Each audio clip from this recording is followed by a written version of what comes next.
Evo tu smo kod mosta, razgovaramo sa čovjekom koji može da nam da informaciju iz prve ruke zapravo o čemu se radi.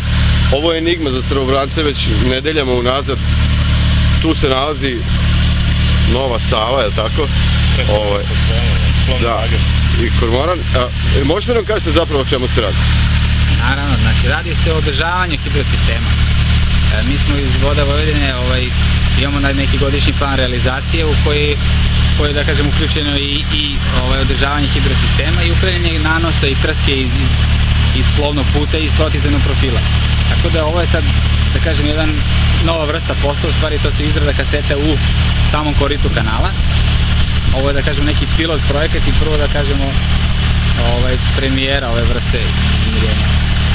Šta se radi? Mi smo osmislili jednu vrstu kasete, mi to zovemo kasete, to je znači pregrada u plovnom u kanalu, stvari, koja je predviđena za smeštaj nanosa. Tako da ćemo, plovni bager će tu da svojim cevodima odlaže znači istaloženi materijal iz kanala i da slaže tamo uz obalu.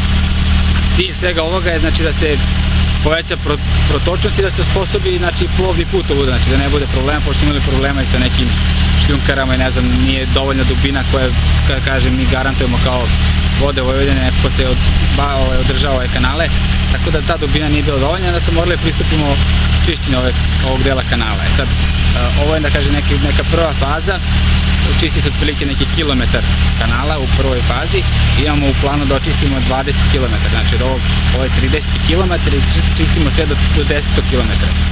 To je sad dalje, da kažemo, vidjet ćemo koje ćemo ići dinamikom, ali evo za ovu godinu planira nova lokacija i trebalo bi da to bude, da kažem, u roku od nekih mesec i po dana do najviše 2 završeno, tako ćemo vidjeti rezultat.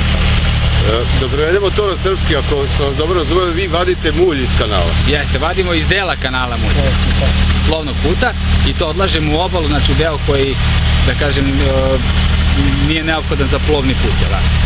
Recite mi, s obzirom da je to jedna od gorućih tema za Srbobrance, ali mislim da nije samo za Srbobrance, govori se da je ovo jedan od najzagađenijih zapravo vodotokova u Evropi. Koliko je opasan posao ovaj koji radi? Pa mi smo pre nego smo počeli... Govori se o kancerogenim materijama koje su nataložene u tom mulju i tako. Da, mi smo pre nego smo počeli uopšte ove radove da je uopšte se uključili, mi smo odradili analizu tog mulja. To je radio fakultet u Novom Sadu, nam je analizirali i dobili smo zeleno svetlo da taj mulj je do drugog kvaliteta, znači postoje 4 kategorije tog mulja, znači treći već ne sme nigde da se odlaži, zahteva neke posebne mere. Ovo je kategorija 2 koja može da se odlaži i van korita i u koritu.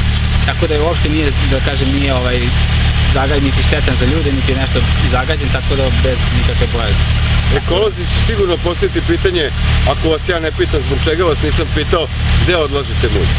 Odlažemo ga uz obalu. Znači, bukvalno tu trsku ubacujemo uz obalu i tu ubacujemo taj mulj. Hvala vam. Ništa.